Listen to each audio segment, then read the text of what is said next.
BA 6ನೇ ಸೆಮಿಸ್ಟರ್ನ ಸಮಾಜಶಾಸ್ತ್ರದ 3ನೇ ಪತ್ರಿಕೆಯಾದಂಥ ಕರ್ನಾಟಕದಲ್ಲಿ ಸಮಾಜ ಈ ಒಂದು ವಿಷಯದ 2024ರ ಪ್ರಶ್ನೆ ಪತ್ರಿಕೆಯಲ್ಲಿ ಇರುತ್ತಿರುವಂಥ 10 ಅಂಕದ ಪ್ರಶ್ನೋತ್ತರಗಳನ್ನು ಈ ಒಂದು ಕ್ಲಾಸಿನಲ್ಲಿ ನೋಡೋಣ.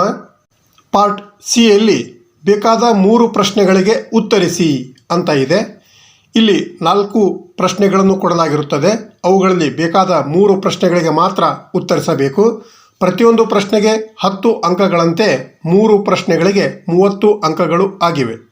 ಇದರಲ್ಲಿ ಮೊದಲ ಪ್ರಶ್ನೆ 12, ಕರ್ನಾಟಕದಲ್ಲಿಯ ಕೃಷಿ ಅಭಿವೃದ್ಧಿಯನ್ನು ಕುರಿತು ವಿವರಿಸಿ ಅಂತ ಇದೆ.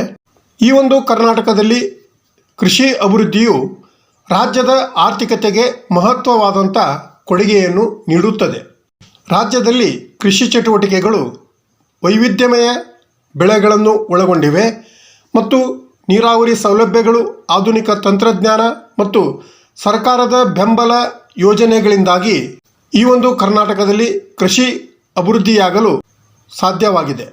ಅಂದ ಮೇಲೆ ಈ ಒಂದು ಕರ್ನಾಟಕದಲ್ಲಿ ಕೃಷಿ ಅಭಿವೃದ್ಧಿಯ ಅಂಶಗಳು ಯಾವುವು ಅಂತ ನಾವು ನೋಡಿದಾಗ, 1 ಬೆಳೆ ವೈವಿಧ್ಯತೆ, 2 ನೀರಾವರಿ ಯೋಜನೆಗಳು, 3 ಸರ್ಕಾರದ ಬೆಂಬಲ ಯೋಜನೆಗಳು, 4 ಆಧುನಿಕ ತಂತ್ರಜ್ಞಾನ ಮತ್ತು 5 ಕೃಷಿ ಸಂಶೋಧನೆಯಾಗಿದೆ.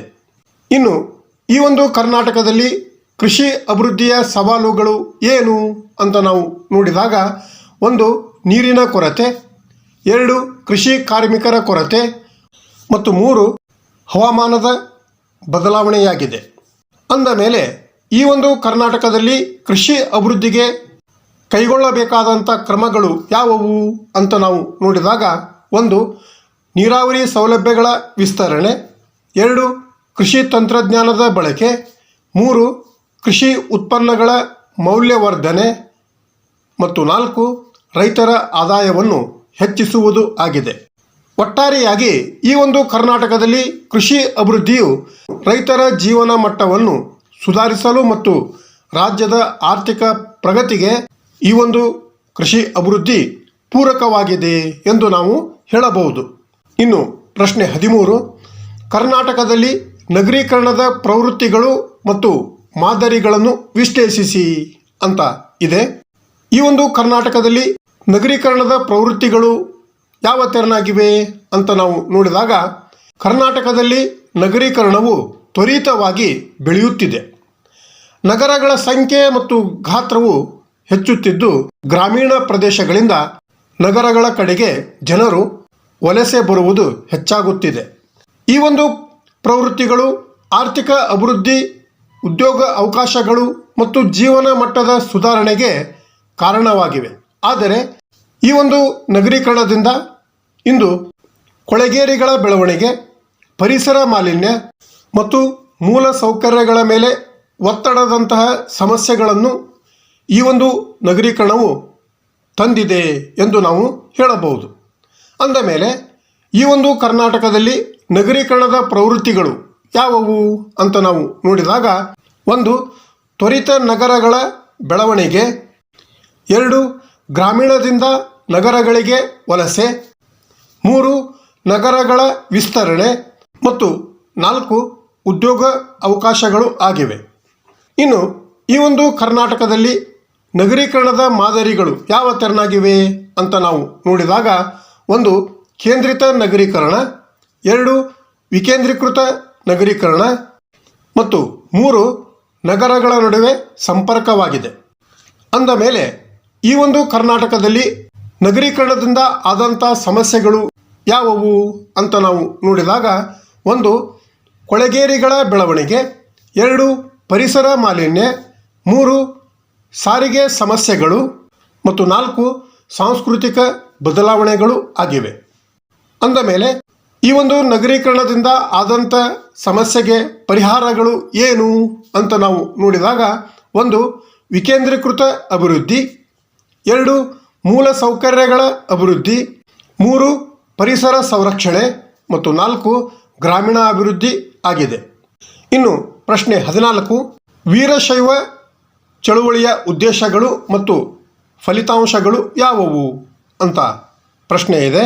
ವೀರಶೈವ ಚಳುವಳಿ ಅಥವಾ ಲಿಂಗಾಯತ ಚಳುವಳಿ ಭಾರತದ ಧಾರ್ಮಿಕ ಮತ್ತು ಸಾಮಾಜಿಕ ಚಳುವಳಿಗಳಲ್ಲಿ ಪ್ರಮುಖವಾಗಿದ್ದು, ಇದು 12ನೇ ಶತಮಾನದಲ್ಲಿ ಬಸವಣ್ಣ ಅವರ ನೇತೃತ್ವದಲ್ಲಿ ಈ ಒಂದು ವೀರಶೈವ ಚಳುವಳಿ ಆರಂಭವಾಯಿತು. ಈ ಒಂದು ಚಳುವಳಿಯು ಧರ್ಮ, ಸಮಾಜ ಮತ್ತು ಸಾಮಾಜಿಕ ಸಮಾನತೆಗೆ ಸಂಬಂಧಿಸಿದಂಥ ಹಲವಾರು ವಿಷಯಗಳನ್ನು ಸ್ಪರ್ಶಿಸಿತು ಎಂದು ನಾವು ಹೇಳಬಹುದು.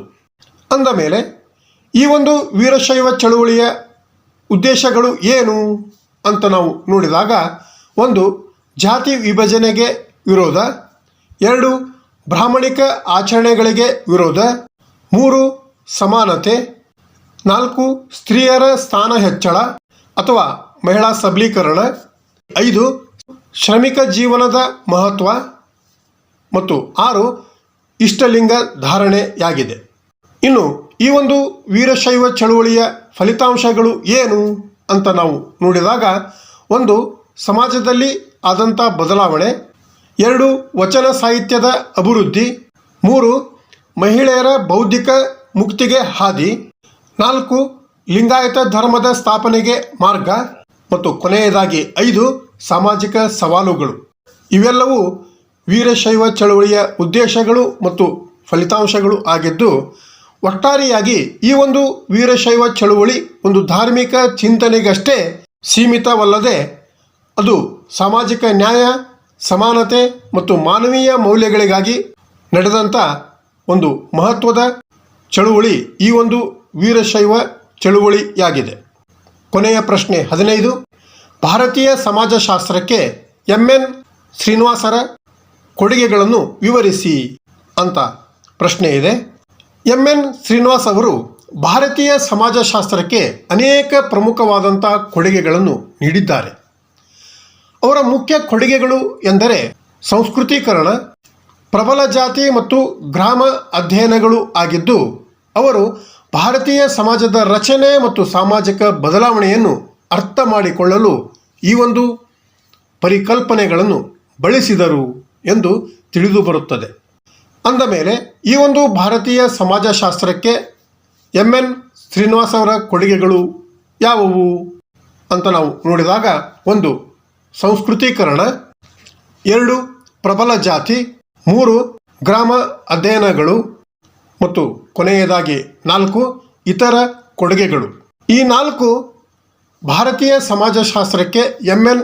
ಶ್ರೀನಿವಾಸ್ ಅವರು ಕೊಟ್ಟಂಥ ಕೊಡುಗೆಗಳಾಗಿದ್ದು, ಒಟ್ಟಾರೆಯಾಗಿ ಈ ಒಂದು ಎಂ.ಎನ್.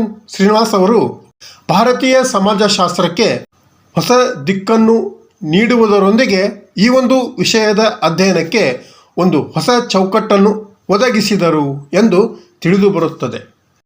ಈ ತೆರನಾಗಿ 2024ರ ಪ್ರಶ್ನೆ ಪತ್ರಿಕೆಯಲ್ಲಿ ಇರುತ್ತಿರುವಂಥ 10 ಅಂಕದ ಪ್ರಶ್ನೋತ್ತರಗಳು ಇವಾಗಿದ್ದು, ಶುಭವಾಗಲಿ ಎಂದು ಹಾರೈಸುತ್ತಾ ಮತ್ತೆ ಭೇಟಿಯಾಗೋಣ. Thank you.